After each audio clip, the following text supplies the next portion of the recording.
Kasama na po natin ngayon ang Direktor po ng National Bureau of Investigation o NBI, Attorney Melvin Matibag. Attorney, good morning.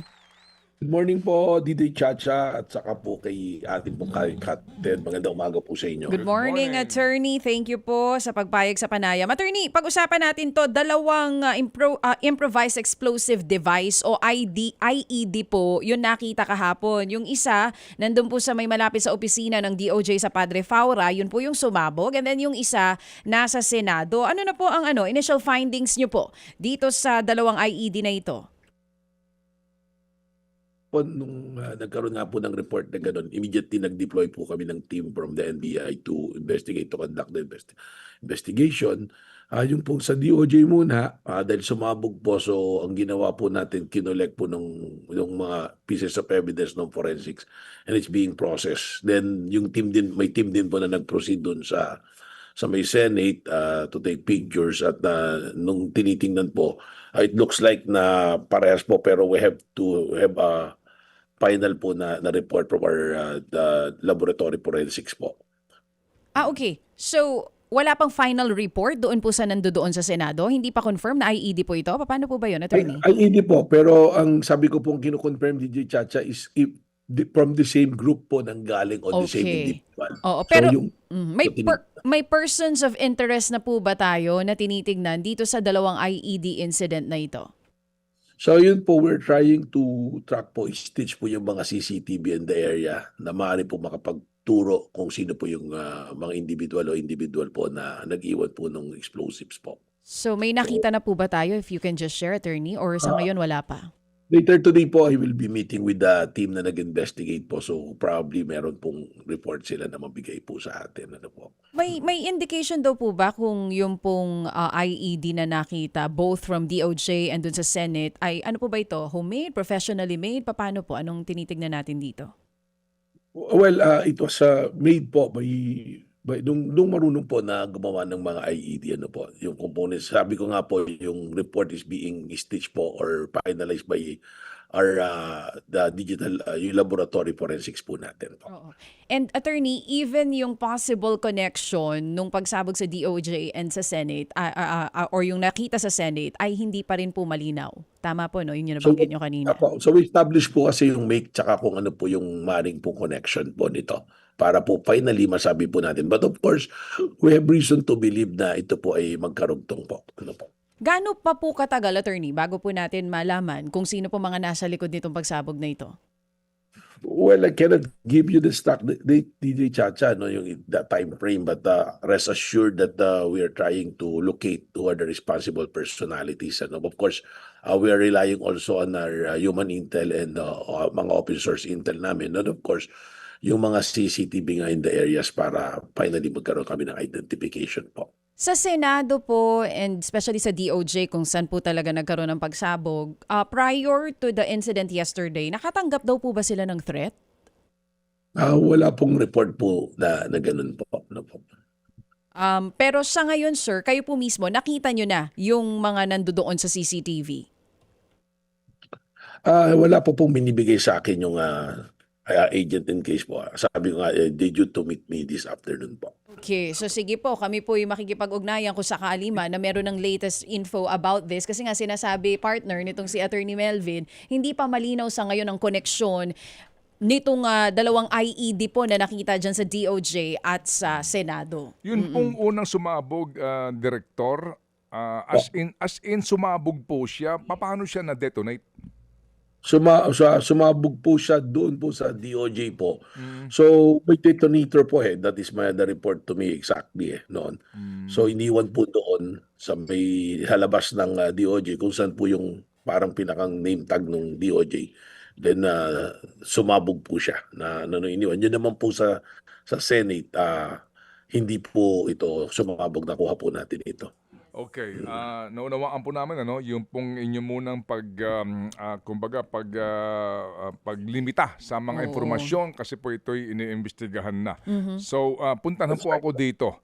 Inyo bang inimbestigahan na ito? Kasi meron pong report na umano ang inyo pong pamilya ay may pag-aari na multi-million dollar mansion sa California. Ito po'y kumalat. Bagamat meron na pong mga impormasyon, ano, yung pangalan ho na may-ari nito, pero nataon yata na parehong matibag. Pwede niyo bang ipaliwanag nga ito, Direktor? Salamat po, Kate, at tinanong niyo po yan. Opo. Naku po, Nag-freeze naputol. yung ating video. Go ahead po, Oo. go ahead, Director. Go ahead. Attorney? Opo. We will be developing to file charges po kasi ang nangyari po dito after my testimony sa Senate, they tried to impeach me doon sa Senate as a na hindi credible na witness, ano po. So ang nangyari po nung hindi nila ako na-impeach doon sa Senate, dito naman po nila ako sinusubukan sa social media, ano po. So, Wala. go ahead, sir. Can you explain, una, totoo ba ito na kayo po'y mayroong multi-million-dollar mansion sa California? Absolutely not true po. Hindi po. Wala po. Nandali, Oo, medyo... nagkakaproblema. Ito, sandali lang, Direktor. Wala po kaming Opo, napuputol tayo. Importante ito na mapakinggan nila ng buo at sakto. Oo, hindi ko alam kung na-i-impeach ang yung internet Hindi, signal. ayan dyan. na, ayan na. po. Malinaw Ayan, na ayan, ulit. ayan. Okay. Oo, doon po kayo Opo. ulit sa absolutely not true. Sige po. Absolutely not true po. At alam nyo nga po, nagsimula na tirahin yung credibility ko. Even before po akong i-present na witness, nakita ko na po sa social media yung behavior po na kine-question na yung aking credibility. Tapos eventually, bigla po nilabas na may property raw ako dun sa Stevenson Ranch sa California, LA County, na hindi man lang po nag-fact check. Ang masakit po nito kasi inireport to ng isang network na ngayon, siya na yung ginagamit na content ng mga trolls, so to speak, para tirahin po yung aking personalidad na gano'n. Pero pag binasa nyo nga po yun, originally po, naglabas niyan yung si Sasot na pinangalanan ako, may kwento, 2004 ko raw nabili yung property, tapos ngayon iniloan ko po ulit. Ang dami na pong loopholes kagad pag tinignan. 2004, hindi pa po kami magkakilala ng asawa ko noon Kinasal po kami is 2015. Nawala yata. Hello? Apo, go ahead, sir. We're on. You're on. Ay, sorry Apo. po. 2015. Ito po, very funny talaga, nasasabihin, hindi ka panipaniwala. Pero nagkataon, nung ni-research po natin, inimbestigahan, ang pangalan po nung may-ari ng bahay is Melvin Matibag. Pero Bihosano ang middle name niya. And he is married to Ana Marie Laman. Ang pangalan po ng asawa ko, Ann Matibag, Maria Reni Ann Lourdes Garcia Matibag. So nilink-link na po nila, nag-check sila ng property. At ako naman po, we do our own research also. We were able to get the deed. Kung pakailan nga nila binili, tama, 2004. Kung sino yung nakapirma, lumalabas po talaga na kawawa din po yung tao. Baka mapagdiskitahan ng mga nagagalit dun sa ganitong pangyayari. Puntahan yung bahay, alam nyo naman yung nangyari kay Yusek Clear sa ibang bansa. Puntahan yung bahay at baka mamaya salbahihin po yung bahay na hindi naman po sa amin talaga. At wala po kami pagmamayari na property po sa bahay, na bahay po sa ibang bansa. Sige, so what's your plan now regarding this issue? Well, I will file legal actions po, cases po, for those who are responsible. Kasi napaka-irresponsable naman po nung network na naglabas. Without fact-checking, napakadali naman pong i-check. Hindi po muna nag-check, ikinonek na kaagad. Baliktad po sila po yung umasa ron sa report ng isang vlogger, yung si Sasot nga po, binodcast nila na ngayon kumalat, gano'n na po nangyari, ginagamit ng content po ng mga gustong sirain po yung ating pong personalidad. Sige po. So, sa sitwasyon po ninyo ngayon, Direktor, na may abiso po sa inyo ang presiding officer, kung mamarapatin po lang ninyo, Director, meron siyang advice sa inyo concerning sa pag-mention ng mga senator judges. Ano ho bang konteksto yon? Can you just explain to us, please, nung kayo po'y sumalang as witness? Tama po. Actually, yun yung po una-unang sinabi ng ating kagalang-galang na presiding officer, si Senator Judge Jesus Cudero, na I have admonished not to speak anything po na parang about the mga senator judges. Siguro po ang context doon dahil po yun sa naging parang palitan namin ng pahayag ni Senator Alan Peter Cayetano, no po. Yun po siguro. Pero ako naman po, I will follow that order. Wala naman po akong binabanggit actually mga pangalan ng senador. I'm just referring to an investigation po doon sa PISGOC. So hindi Okay. ko naman po binanggit. Nag-react po si Senator Cayetano on that matter. Mhm. Kaya po na-cover ng media. Okay. So can we discuss the investigation without mentioning the name of the good senator? I hope you don't mind kasi Tama po. dalawang bagay lang po ito, no? Dalawang issue. Meron po kasing issue tungkol doon sa construction. Ito po yung Berhad, no, na Malaysian firm na nakakopo ng kontrata para po sa mga facilities. And doon po kasi may question yung manner po kung paano na award doon sa private firm na ito yung pong project, no. That's one. And then iba rin po yung contribution na ibinigay sa FISGOC na ito. Alright? So, ano ho bang inyong inimbestigahan? Yung po bang Berhad deal o itong FISGOC na ito? Tama po yun. Napakaganda po na observation nyo, Kated. Ano po? Dalawa nga po yan. Yung mismong yung infrastructure, yung tinayo po yung sports complex, at yung pong PISGOC, yung naging namahala po nung event. Doon po sa issue nung sa Berhad, yung pong issue na yan, ang punto po kasi ng NBI dyan, it was already been resolved by the Ombudsman noong 2021. Inireklamo na reklamo kasi po yan, that is a joint venture between BCDA and yung nga pong Malaysian company. So ang tinututukan po namin ngayon is yung pong unliquidated po na unreported na mga pera na pumasok po sa PISGOC. Kasi po nangyari dito sa PISGOC, meron pong pera na pumasok galing sa gobyerno at as we speak now, ang malinaw po on record, 6.7 billion. Galing po sa POC, sa PSC, tsaka sa DBM po, yung NSDBM, yung po sa procurement. Tapos po, apparently there is a report that there is an intel funds coming from the Office of the President na pumasok. Yun po yung unvalidated pa namin. Pero yung 6.7 billion po, malinaw na po yun. Pumasok po sa PISGOC. Ang pinagtataka po namin, that is a government funds, dapat po may auditing po yan ng COA. Kasi when there's a government funds na lumabas, ang kasunod po lagi niyan is yung liquidation yan and reporting po and audit of the Commission in Audit. Pero wala pong pumasok, ginawa po na ganun.